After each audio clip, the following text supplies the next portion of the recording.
Olá, turminha. E aí chegou, né? O grande dia, a prova de matemática. E hoje nós vamos fazer uma revisão, só que é uma revisão diferente, uma revisão com dicas. E eu espero que vocês estejam atentos a todas as dicas que eu vou dar, certo? Então, após assistir essa aula, podem ir lá e responder a prova, que eu garanto que vocês vão amar a prova, que está bem fácil.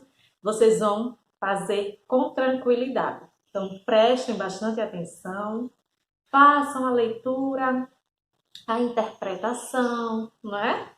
Tudo isso é necessário para uma boa prova, certo? Nada de pressa.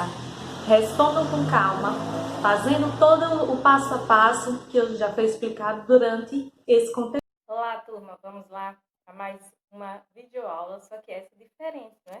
Vamos lá relembrar aí para a prova de hoje. Então, neste capítulo, estudamos coleta de dados, variável estatística, tabela de frequência, gráficos, amostra, população, média, moda, mediana. E o que é que nós vamos lembrar para completar as informações a seguir? Então, podemos determinar a frequência acumulada, a frequência relativa. Lembra lá que nossa tabelinha pode ter esses três tipos, ou apenas a frequência absoluta e a frequência relativa. E a frequência acumulada relativa, ela acontece também em um conjunto de dados e podemos registrá-las em uma tabela. Então, por exemplo, eu tenho aqui essa tabela. Então, nós temos aqui a frequência absoluta, representada por F, a frequência acumulada, FA, e a frequência relativa, que é a porcentagem percentual, nós temos FR.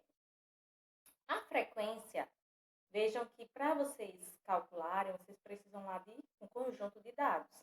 Aqui não está apresentando de onde foi tirada, né, as informações. Tem a fonte, mas já está tudo bonitinho, já está organizado. E aí, o que vocês precisam fazer se vocês estivessem montando essa tabela? A atenção que vocês precisam tomar é só na hora de calcular. Lembrem que eu permiti nesse assunto o uso da calculadora, mas é aí que vocês se enganam, achando que por ter a calculadora não precisa ter atenção. Eu peço que vocês tenham mais atenção ainda. Usa aqui os valores, verificar o total que está sendo apresentado no enunciado da questão. Aqui a questão da frequência acumulada. Sempre repete o primeiro e depois vocês vão fazendo aí a soma. 239 mais 227, vejam aqui, deu 466. 466 mais 313 é igual a 779. Para achar o próximo, o que é que vocês vão fazer? Precisam fazer 779 mais 667, vão achar esse resultado, que é 1446. 1446 mais 508, vai achar o próximo que está faltando, que é igual a 1954. Percebam que é o mesmo valor do total. Se vocês chegarem aqui com esse valor que está no total, o que vocês estão fazendo está correto. E o último nós vamos apenas tracejar. Na frequência relativa, o que vocês precisam fazer? Vocês vão pegar aqui cada um desses aqui. A frequência relativa, ela está relacionada a essa frequência aqui. Então, vocês vão fazer o cálculo referente a isso aqui. O que vocês vão fazer? Cada um desses, você vai pegar o valor aqui da frequência, dividir pelo total. Então, nesse caso aqui, se eu quisesse, era o quê? 239 dividindo por 1954. E depois, a esse resultado aqui, eu vou multiplicar 100. Quando eu multiplico por 100 aqui, eu encontro aqui o percentual. Então, nesse caso, 12,23%. Para cada um desses, vocês vão fazer a mesma coisa. 227 dividindo por 1954 vezes 100. 313 dividido por 1954 vezes 100. 667 dividido por 1954 vezes 100. Então, para achar esse valor que está ausente, vocês poderiam fazer de duas formas para achar esse aqui. Poderiam fazer calculando 508 dividido por 1954 vezes 100. Ou simplesmente, uma maneira mais rápida, você sabe que ao somar toda a frequência relativa, ela tem que dar 100%. Então, você poderia pegar os 100% e subtrair essas medidas que já estão. Então, o que vocês vão encontrar é 26%. Compreendido? Vamos lá. Sobre os gráficos, nós vimos aí alguns tipos de gráficos e as suas funcionalidades. Então, nós vimos, para organizar informações, podemos usar gráficos, como os que estão representados a seguir. Que tipo de gráfico é esse? Então, esse aqui é chamado gráfico de colunas duplas. E esse outro gráfico aqui é o gráfico de linhas. Lembra que eu falei muito sobre esse gráfico, que ele representa o quê? Evolução ou redução de um determinado dado, né? Valor. E esse aqui, nós temos o gráfico de setores, que ele tá sendo aqui dividido em partes, não é isso? Em setores. E aí está mostrando o percentual deles. Então, nós fizemos atividades.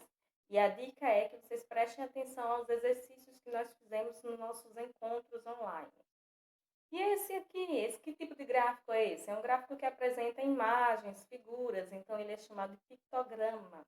É uma maneira mais agradável, né, de mostrar as informações. Então, nós temos agora medidas de tendência central. Quem lembra quais são as medidas que nós vimos? Existem mais, mas a gente viu as principais, as três iniciais, que nós vimos a média, que é que vocês costumam usar aí no final do ano para saber se estão aprovados, a média aritmética, que é quando eu somo os valores e divido pela quantidade de valores que estão sendo apresentados. A média ponderada, que é aquela que trabalha com pesos. A segunda medida é a moda. A moda, se você tem lá um conjunto de valores, moda é aquele que mais se repete, aquele que tem maior frequência. E a mediana, também dependendo do conjunto de valores, a mediana vai ser o termo central. Porém, tem uma observação. Na mediana, se o conjunto de valores for um número ímpar, é o valor central, é o termo central. Mas se for um número par, vocês precisam olhar o quê? Os dois termos centrais. Após isso, o que vocês têm que calcular? A média desses dois termos centrais. E como é que vocês calculam essa média? Vão somar esses dois termos e dividir por 2. E aí vocês terão a mediana desses valores. E aí, gostaram das dicas? Então, tá muito simples esse assunto, não é, gente? Vocês vão concordar comigo que de todos que vocês já viram, esse é o mais simples de compreender. Então, a dica é, vejam lá os gráficos que nós já respondemos em aula, para que vocês vejam se vocês conseguem interpretar as informações. Tentem responder novamente a revisão sozinhos, para que, após isso, vocês tenham segurança para responder a prova. A prova não está difícil, não precisa ficar nervoso, então façam com tranquilidade. Certo, turminha? Boa prova, boa sorte. Beijos e até a próxima.